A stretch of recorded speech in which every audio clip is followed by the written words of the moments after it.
UP के सहारनपुर में crime petrol देखकर अपनी ही मौत की साजिश रचने का सनसनीखेज मामला सामने आया है, जहां हत्यारे डॉक्टर ने अपने जीजा के कारखाने में मजदूरी करने वाले अपने हमउम्र को की कार में जिंदा जला दिया। दरअसल हत्यारे डॉक्टर मुबारक पर लाखों रुपए का लोन का कर्ज बकाया चल रहा था और उसने बीमे की रकम हड़पने और लोन का पैसा माफ हो जाने की नियत से अपनी ही मौत की साजिश रच डाली। जानकारी के अनुसार 23 दिसंबर को थाना कोतवाली देहात इलाके में बिजोपुरा नहर के पुल के पास एक जली हुई मारुति 800 कार के साथ एक व्यक्ति का जला हुआ शव मिलने की सूचना मिली। पुलिस ने कार के बारे में जानकारी जुटाई तो यह गाड़ी 8 बार बिक चुकी थी और वर्तमान में यह डॉक्टर मुबारक के पास थी, जो कि थाना कोतवाली देहात इलाके में ही डॉक्टर की दुकान चलाता है। इसी के साथ कार में जलाए गए व्यक्ति सोनू के परिजनों ने थाने पर पहुंचकर तहरीर दी और बताया कि सोनू गायब है और उसे आखिरी बार डॉक्टर मुबारक के साथ देखा गया था।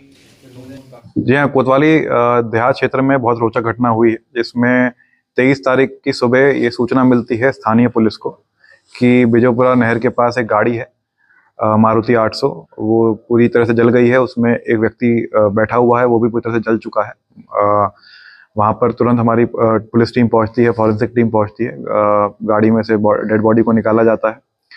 उसके बाद इस गाड़ी का जो प्लेट पे नंबर था उससे गाड़ी ट्रेस की जाती है, तो पता चलता है गाड़ी ओरिजिनली कोई कानपुर का ओनर है जिसके पास ये गाड़ी जिसके नाम पे रजिस्टर्ड है। उस गाड़ी को जब हम ट्रेस करते हैं तो पता चलता है गाड़ी 8 बार बिक चुकी है आगे, और अभी रिसेंट में 2-2.5 महीने पहले डॉक्टर मुबारक नाम के व्यक्ति ने ये गाड़ी को खरीदा था।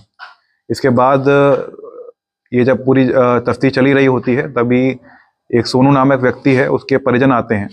वो थाने पे सूचना देते हैं कि ये जो सोनू है, जो मूल रूप से यमुनानगर का रहने वाला था और अभी हबीबगढ़ में रह रहा था, उन्हें शक है जो अभी गाड़ी जली थी बिजोपुरा नहर के पास, उसमें जो डेड बॉडी है वो उसकी हो सकती है, क्योंकि जो डॉक्टर मुबारक है वो उस पर लोन इतना ज़्यादा चढ़ गया था कि वो अपनी मौत की साजिश रचने की प्लानिंग कर रहा था और वो डेड बॉडी और पुरानी गाड़ी भी ढूंढ रहा था, ऐसा उनके द्वारा बताया गया। इसमें जब हमने पूरी जाँच तफ्तीश करी तो इसमें हमने जब डॉक्टर मुबारक को पकड़ा तो उसके द्वारा पूरी घटना को कबूल लिया गया है। उसने बताया कि उस पर करीब 26 से 30 लाख रुपए उसने उधारी ले रखे थे, और भी उसने जो गाड़ियां और जो अपना घर था उस पर भी उसका लोन चल रहा था, और वो बहुत दिनों से इस लोन से छुटकारा पाने के लिए अपना डेथ सर्टिफिकेट बनाने के लिए एक प्लानिंग कर रहा था, जिसके तहत उसको एक पुरानी गाड़ी चाहिए थी और एक डेड बॉडी चाहिए थी। डेड बॉडी के लिए उसने काफ़ी जगहों पर संपर्क भी किया था कि कोई लावारिस लाश मिलती है तो उसको प्लानिंग के तहत उसको अपनी ही आइडेंटिटी दिखा के, उसको मरा हुआ दिखा के अपना डेथ सर्टिफिकेट बनवा लेगा, जिससे उसके सारे लोन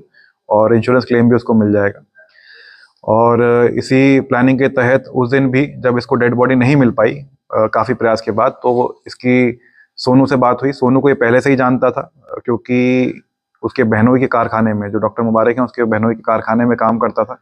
कभी कभार ये उससे पैसे मांगकर शराब भी पीता था सोनू। तो उस दिन ये 22 तारीख की शाम को एक ढाबे पर पहुँचता है जहाँ सोनू उसको मिलता है। दोनों साथ में खाना खाते हैं ढाबे पर। उसके बाद फिर इसके दिमाग में उसको शराब पिलाने की स्कीम आती है, वो उसको ठेके पे लेके जाता है, शराब पिलाता है। जब काफ़ी नशे में सोनू हो जाता है तो उसको गाड़ी में एक जगह रखकर, जहाँ पर ये गाड़ी जली थी वहाँ पर गाड़ी को पार्क कर दिया जाता है। उसके बाद उसके पास एक पेट्रोल की बोतल रखकर उस गाड़ी को जला दिया जाता है। ये जो सोनू है उसमें अंदर जिंदा ही जल जाता है। उसके बाद से ये 2-3 दिन अपनी दूसरी गाड़ी में छुप के रहता है। उसके बाद जैसे करोड़ा गांव भी जाता है, वहां पर भी इसकी प्लानिंग थी कि जब ये बात खत्म हो जाएगी तो अपने परिजनों से संपर्क करेगा, पूरी बात उनको बताएगा, उनके थ्रू डेथ सर्टिफिकेट बनवाएगा। लेकिन ये वापस जब घटनास्थल कल आता है देखने, पुलिस के द्वारा गिरफ्तार इसको कर लिया गया था। पुलिस के गिरफ्तार करते ही इसने पूरी घटना भी कबूल ली है। जो सोनू का लॉकेट था जो उसके गले से मिला था वो भी इसके द्वारा बरामद कर लिया गया है। जो इसके कागजात थे सोनू से संबंधित या इसके लोगों के कागजात थे वो भी इससे बरामद कर लिए गए हैं। हमने सीसीटीवी फुटेज भी इसमें कलेक्ट करी हैं, जिसमें दिख रहे हैं साथ में गाड़ी में जाते हुए, जिसमें ठेके पे शराब लेते हुए सोनू दिख रहा है। तो ये पूरी हमने जब साइंटिफिक एविडेंस पूरे इसमें कलेक्ट किए हैं तो पूरी स्टोरी इस तरह बनती है। ये इसको अब पकड़ लिया है, इसने अपना जुर्म इकबाल भी कर लिया। इसी घटना में एक हत्या के घटना में इसका मुकदमा पंजीकृत करके इसको आज जेल भेजा जा रहा है।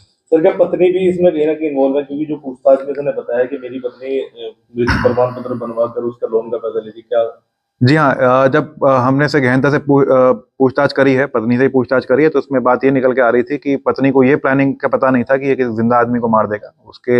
उसको यही बताया गया था कि एक मृत डेड बॉडी ढूंढ रहा है जिसके साथ ये मिलकर ये पूरी साजिश रचेगा। तो अभी तक तो पत्नी की संलिप्तता नहीं आई है, लेकिन आगे अभी तक गहनता से विवेचना चल रही है इसमें।